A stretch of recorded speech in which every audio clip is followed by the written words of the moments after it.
이제 따뜻한 봄날이라서 많은 분들이 꽃 구경을 많이 가시는데요. 봄이면 이제 벚꽃을 많이 보러 갑니다. 벚꽃을 볼 때 어떻습니까? 와리 흩날리노 걸그치게 이렇게 생각하십니까? 벚꽃 날리는 벚꽃을 보면 정말 아름답다. 내년에도 또 와서 봐야지. 그리고 제가 한번 이제 식사를 하고 이렇게 가는 길에 저기 대저 생태계 공원에 저는 그 유채꽃밭이 있는 걸 저는 처음 봤거든요. 그 도로 위로 이제 가는데 그 유채꽃밭을 보니까 정말 노랗게 정말 아름답게 되어 있더라고요. 그런데 봄날에 날리는 그 아름다운 벚꽃보다 그리고 대저 생태계 공원의 그 노란 유채꽃보다 아름다운 것이 바로 저와 여러분의 인생인 줄 믿습니다. 오늘 이 시간 우리의 인생이 정말 아름다운 인생이다라는 사실을 믿으시는 저와 여러분이 되기를 간절히 소원합니다. 그렇다면 우리는 이 아름다운 인생을 어떻게 확신하며 또한 내 인생이 아름답다라는 것을 알 수 있을까요? 그것은 바로 하나님이 도우실 때 우리의 인생이 아름답다라고 확신할 수 있을 것입니다. 오늘 예수님께서 부자와 나사로의 비유를 말씀하시기 앞서 주인의 재산을 정직하게 관리하지 않는 청지기에 비유해서 집 하인이 두 주인을 섬길 수 없나니 혹 이를 미워하고 저를 사랑하거나 혹 이를 중히 여기고 저를 경히 여길 것임이라. 너희는 하나님과 재물을 겸하여 섬길 수 없느니라 라고 말씀하시면서 하나님을 믿는 것보다 세상의 재물을 더 의지하고 사랑하는 바리새인들의 그 위선적인 마음을 비난하셨습니다. 그러나 예수님의 이 말씀을 들은 바리새인들의 반응은 전혀 반성하기보다 돈을 사랑하는 바리새인들은 예수님의 이 모든 것을 듣고 비웃었다라고 말하고 있습니다. 그래서 예수님께서는 하나님과 돈 사이에서 하나님보다 돈을 더 사랑하고 의지하는 그들의 모습을 비유를 들어 말씀하시는데 바로 오늘 본문의 부자와 나사로의 비유가 오늘 그 내용인 것입니다. 예수님께서는 오늘 이 비유를 시작하실 때 나는 이제 너에게 두 사람 곧 하나님을 섬긴 사람과 만몬 즉 재물과 돈을 섬긴 사람에 대해서 이야기를 하겠다라는 의도를 가지고 부자와 나사로의 이야기를 말씀하십니다. 잘 아시겠지만 오늘 이 비유에서 한 부자와 나사로 그리고 아브라함이 등장을 합니다. 예수님께서는 부자와 나사로의 이야기를 시작으로 해서 부자와 아브라함의 이야기로 마무리하십니다. 먼저 이야기의 첫 부분을 보면 부자와 나사로의 대조적인 상황이 나타납니다. 예수님께서 먼저 부자에 대해 설명을 하시는데 그는 자색옷과 고운 베옷을 입고 날마다 호화롭게 즐기는 자라고 이 당시 자색옷은 정말 부자가 아니면 입을 수 없는 옷이었기 때문에 오늘 이 한 줄의 설명만으로도 이 부자가 얼마나 정말로 어마어마한 부자라는 것을 알 수가 있습니다. 이 부자는 자신의 재산을 통해 남부러울 것 없는 인생을 살았습니다. 밖에서 볼 때 부러움의 대상, 주목받는 인생을 살았던 것입니다. 그러나 부자와는 대조적으로 나사로라 이름하는 거지는 온몸이 헌대투성이어서 가까이 하기 싫고 피하고 싶은 그러한 사람이었습니다. 그나마 다행인 것은 이 거지 나사로는 누군가의 도움으로 부자의 집 문 앞에 놓여져 구걸이라도 할 수 있게 되었다는 것입니다. 매일 잔치를 벌이는 부자의 상에서 떨어지는 것으로 겨우 배고픔을 면하는 것이 거지 나사로의 일상이었습니다. 부자는 매일 음식이 넘쳐나는 자취를 벌이면서 주변의 사람들에게 자신의 재력을 과시함과 동시에 부러움의 대상이었으나 거지 나사로는 몸도 성하지 않은 데다 겨우 부자의 상에서 떨어지는 음식으로 배고픔을 면하는 누가 봐도 불쌍한 사람이었습니다. 이런 대조적인 일상을 살던 부자와 나사로가 죽게 되었는데 죽음 이후에 그 처지가 살아있을 때의 처지와 180도 달라졌습니다. 나사로는 천사들에게 받들려 아브라함의 품에 들어갔지만 부자는 음부에서 고통 중에 들어갔다라고 말씀합니다. 그 당시 예수님의 이 비유를 들은 많은 사람들은 당황했을 것입니다. 왜냐하면 예수님께서 비유로 드신 부자는 율법을 알고 지켰던 자였기 때문에 그가 지옥에 들어갔다는 내용을 이해할 수 없었을 것입니다. 더구나 부자와 같이 신분도 알 수 없는 거짓 나사로가 아브라함의 품에 안겨있다는 이 이야기의 내용을 듣고 아마 자신들의 길을 의심했을 것입니다. 예수님께서 반대로 이야기하신 것 아닌가? 그렇게 생각했을 것입니다. 우리도 부자가 지옥에 가고 나사로가 천국에 들어가게 된 것을 추정해 볼 수 있는 단 하나의 근거가 있다면 아브라함이 부자에게 말할 때입니다. 너는 살았을 때에 좋은 것을 받았고 나사로는 고난을 받았으니 이것을 기억하라. 이제 그는 여기서 위로를 받고 너는 괴로움을 받느니라고 이렇게 말한 아브라함과 부자의 대화에서 알 수 있을 뿐입니다. 그렇다면 단순히 세상에서 잘 먹고 잘 살았기 때문에 부자는 지옥에 가고 나사로는 고통 중에 세월을 보냈기 때문에 천국에 가게 된 것일까요? 예수님 우리에게 그렇게 말씀한 것은 아닙니다. 부자는 세상에서 남들이 부러워할 만큼 잘 살았고 율법을 알고 지켰지만 그는 진정으로 하나님을 믿는 사람이 아니었습니다. 그는 자신의 신분상 체면 때문에 율법을 지키는 척 했을 뿐이지 전혀 하나님의 말씀을 믿음으로 받아들인 사람이 아니었습니다. 그러나 하나님을 신뢰하고 믿기보다 자신이 가진 재물을 의지하고 돈과 재물로 자신의 삶을 지탱했던 사람입니다. 뿐만 아니라 그가 하나님의 말씀을 전혀 믿지 않았다는 것은 나사로를 대하는 그의 모습에서 알 수 있습니다. 그의 매일 일상은 잔치를 벌일 만큼 음식이 차고 넘쳤습니다. 그에게는 음식만 차고 넘친 것이 아니었을 것입니다. 그러나 잔치를 벌이고 음식을 버릴지언정 거짓 나사로에게 전혀 호의를 베풀지 않았습니다. 율법을 알고 지킨다고 한다면 하나님의 말씀을 믿고 지키는 자는 이웃을 사랑하는 모습을 보여야 하는데 그에게는 전혀 그런 모습을 찾아볼 수 없었습니다. 다른 사람이 볼 때 부자는 하나님의 말씀을 알고 지키는 것처럼 보였지만 그가 하나님의 말씀을 알지 못할 뿐만 아니라 지키지 않았던 자였습니다. 그러나 신분도 정확하지 않고 주목을 받기는커녕 남들이 문 앞에 옮겨놓지 않으면 먹을 것도 얻지 못하고 굶어 죽을 수밖에 없는 일생을 남의 발에 걸거치는 거지로 살아온 나사로는 아브라함의 품에 안겨 천국의 영광 가운데 있게 되었습니다. 어떻게 나사로는 부자와 달리 천국에 갈 수 있게 되었을까요? 예수님께서 사복음서에서 비유를 들어 말씀하실 때 등장하는 인물들 중에 유일하게 이름을 거론한 사람은 오늘 본문에 나사로밖에 없습니다.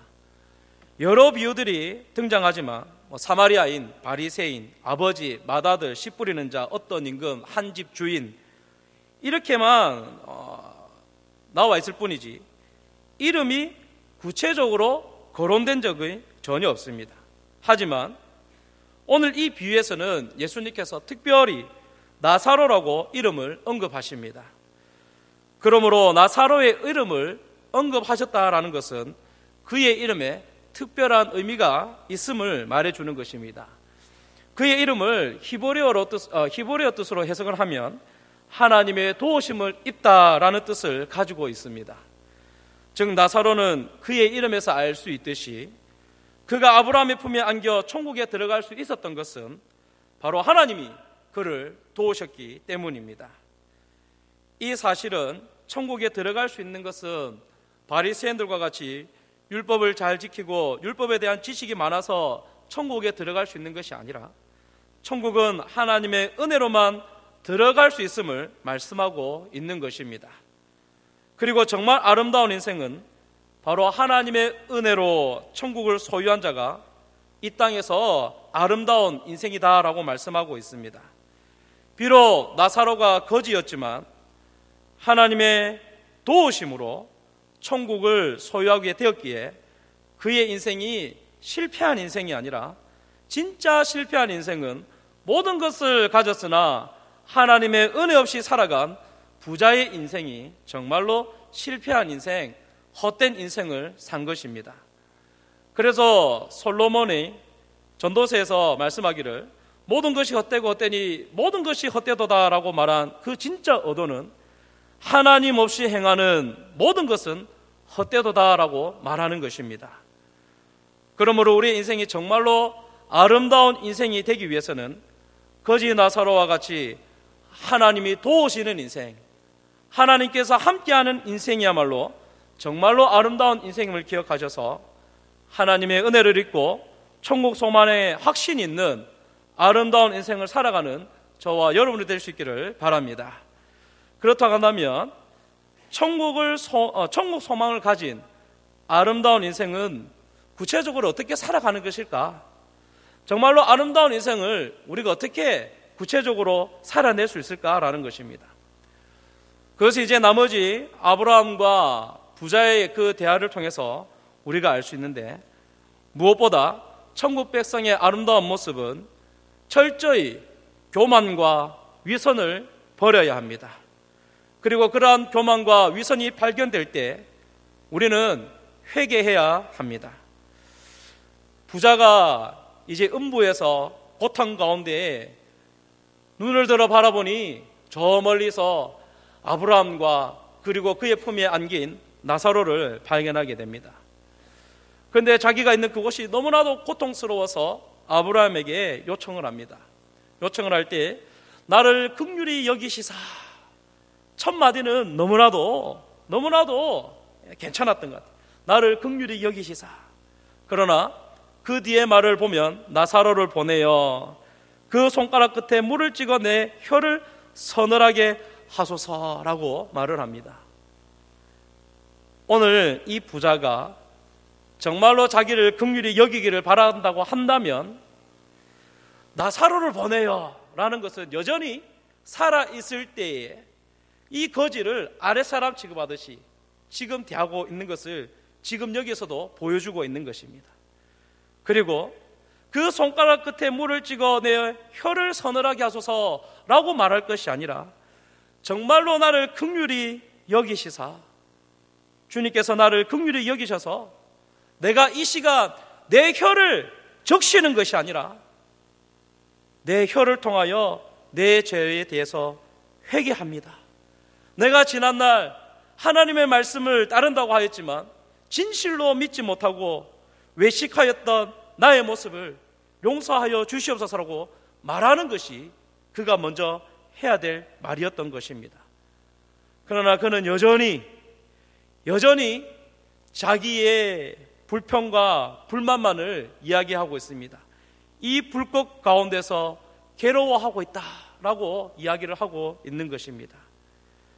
부자는 여전히 교만한 모습, 그리고 자신의 잘못에 대해서 정말로 진실하게 하나님을 믿지 않았던 그 모습에 대해서 회개하지 않고 있다라는 것입니다.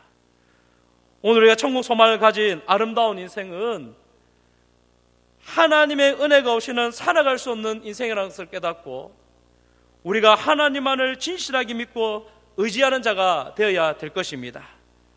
그렇게 하기 위해서는 우리가 말씀을 정확하게 믿고 그 말씀만을 의지하는 자가 되어야 되겠습니다.